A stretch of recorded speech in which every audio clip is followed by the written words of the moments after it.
Assalamualaikum warahmatullahi wabarakatuh. Jumpa kembali dengan kami Momon di channel Momon Pajak.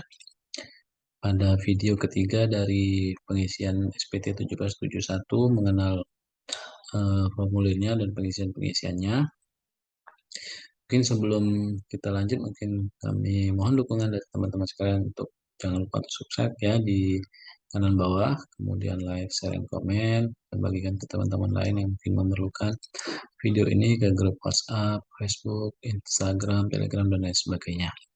Baik, Bapak Ibu dan teman-teman sekalian, kita coba langsung melihat ilustrasi dari pengisian SPT 1771.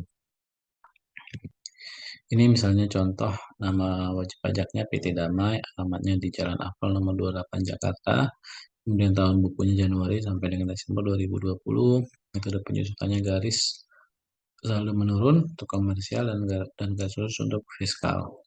Jenis usaha jasa konstruksi ya, klasifikasi usahanya menengah, NPWP-nya, kemudian KLU-nya. Jadi sebelum kita mengisi ya kita wajib mendefinisikan perusahaan kita itu dengan kriteria seperti ini lebih kurang. Oke, ini neraca tahun 2020. Jadi kita buat laporan keuangan ya, laporan neraca. Kita bisa lihat nih ada aktiva lancar, berlangsung lancar, ada kas, piutang usaha, persediaan, perlengkapan, kemudian jumlah aktiva lancarnya, aktiva tetapnya, peralatan, bangunan, akumulasi penyusutan, jumlah aktif tetap, sehingga jumlah aktiva tetap 66 miliar. Di hutang lancar juga begitu, hutang usaha 8 miliar, jumlah hutang lancar, ada modal 21 miliar, laba ditahan, dan jumlah pasifa 66 miliar. Jadi ini kita buat dulu ya laporan neracanya untuk bisa mengisi SPT tahunan tersebut. Ini laporan laba rugi. Nah, ini tadi seperti dibilang karena dia melakukan kegiatan usaha, ada yang dikenakan final, konstruksi, kemudian ada yang menggunakan dengan tarif umum. Jadi kita buat dua tabel ya untuk yang konstruksi, perdagangan, dan ini konsolidasi. Itu penggabungan. Ada dari peridot usaha jasa konstruksi 50 miliar, penjualan barang 10 miliar, kemudian ada beban harga pokok penjualan ya. Kita isi, jadi kita rekap dulu lah dari semua aktivitas perdagangan kita, beban langsung pembelian, persediaan awal, persediaan akhir, kemudian ada biaya operasional, gaji, tunggangan, dan seterusnya, kemudian mendapatkan laba usaha, kemudian ada pendapatan lain-lain yang bisa kita lihat dan bisa kita buat ya. Kita sesuaikan dengan kondisi perusahaan kita. Kemudian kita lihat contoh. Jadi di sini misalnya PT Damai melakukan pembukuan terpisah ya, karena masing-masing ada hitung-hitungannya sendiri, jadi konstruksi dan perdagangan. Jadi dalam kegiatan perdagangannya, dia melakukan penjualan barang selama tahun 2020 senilai 10 miliar. Dengan salah satunya kepada pengadaan barang ya, instansi pemerintah lah, katakanlah seperti itu, 5 miliar. Kemudian dia mempunyai biaya sewa gedung, totalnya 250 juta, kemudian ada biaya penyusutan fiskal yang sudah dihitung 110 juta, kemudian dia juga memberikan sumbangan dalam bentuk zakat ya, pada misalnya sumbangan penanggulangan bencana nasional, sumbangan fasilitas pendidikan, totalnya 60 juta, kemudian dia ada biaya natural dan kenikmatan untuk pegawai ini, beras, kecap, gula, dan lain-lain jika dinilai harga 50 juta.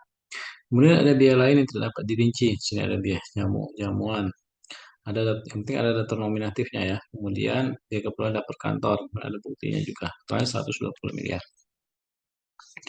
Kemudian pajak-pajak yang sudah dipotong, jadi dia memberikan atau melakukan pemotongan PPh 21 kepada karyawan sebesar 250 juta. Kemudian dia mendapatkan bukti potong ya, berupa PPh pasal 22 dari Pemda DKI tadi ya, 75 juta. Kemudian juga dia mendapatkan bukti potong karena melakukan sewa kendaraan, dia membayar pajak ya, saya membayar pajak dan membuat bukti potong sebesar 800 juta, 800 ribu, PPh pasal 4 ayat 2 jasa konstruksi yang diterima 1,5 M, PPh 4 ayat 2 penghasilan tanah, dapatkan keuntungan dari penghasilan tanah 26 juta, keuntungan ya, melakukan penjualan pengalihan tanah, harga jualnya 525 juta, jadi PPh-nya 26 juta, 250, kemudian PPh telah dibayar 110 juta, STP juga ada 11 juta. Jadi dirinci dulu pajak-pajak yang sudah dilakukan pembayaran atau sudah dipotong atau juga dia yang melakukan pemotongan atau pemungutannya. Nah, ini penyusunan fiskalnya. Penyusunan fiskal untuk tahun 2014 misalnya. Jadi dibuat 2016, 17, 18, 19, 20, tarifnya 5%, penyusutan 110 juta, akan nilai sisa bukunya 2 miliar 92 juta.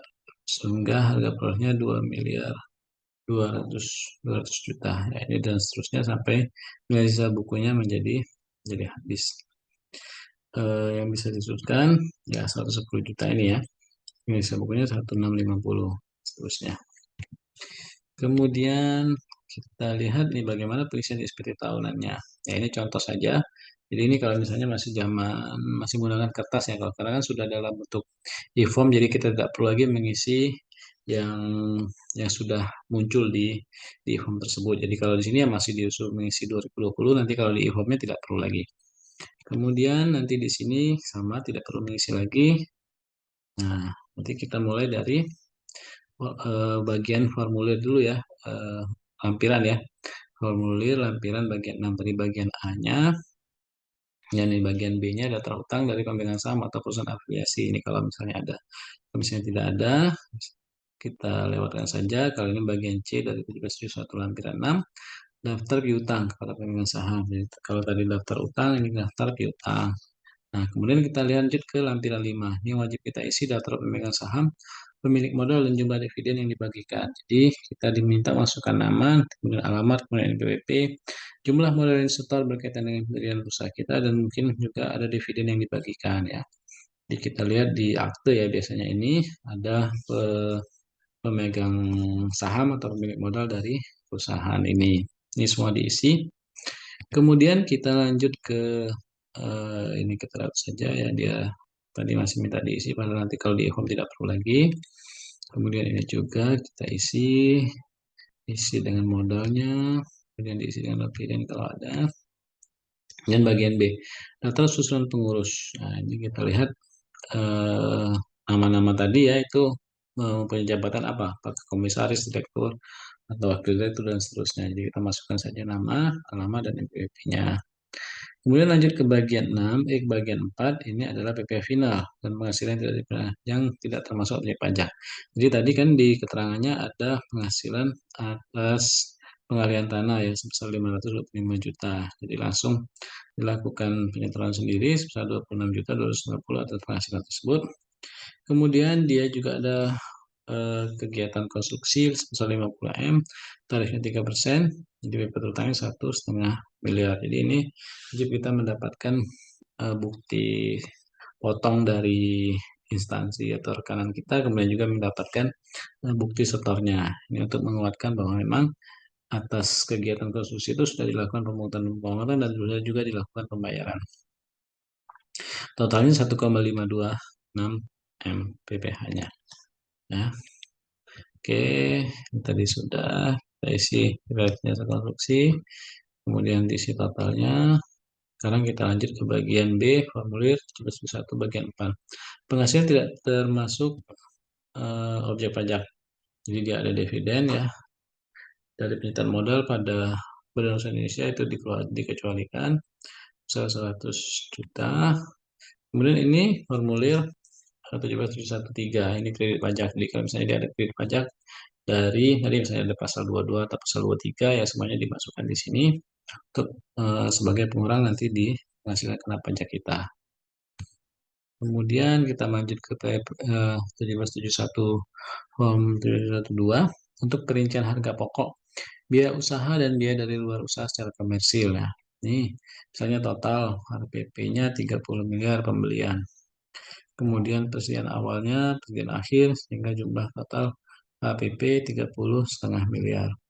Biaya usaha misalnya dari gaji, kemudian ada biaya penyusutan, biaya sewa, biaya pemasaran, dan biaya lainnya totalnya 7 miliar. Jadi kita totalkan jumlahan, jadi pembelian misalnya 30 miliar, kemudian gaji upah 5,5 miliar, dan seterusnya sampai nanti kita dapatkan total dari kegiatan ini kita 37 miliar 500 juta. Oke, nah ini untuk pengisian di SPT SPT lampiran satunya. Jadi kalau misalnya dari e-form ya sebagian besar mungkin sudah muncul otomatis dari pengisian dari form-form sebelumnya. Jadi kita tidak perlu mengisi lagi dari awal.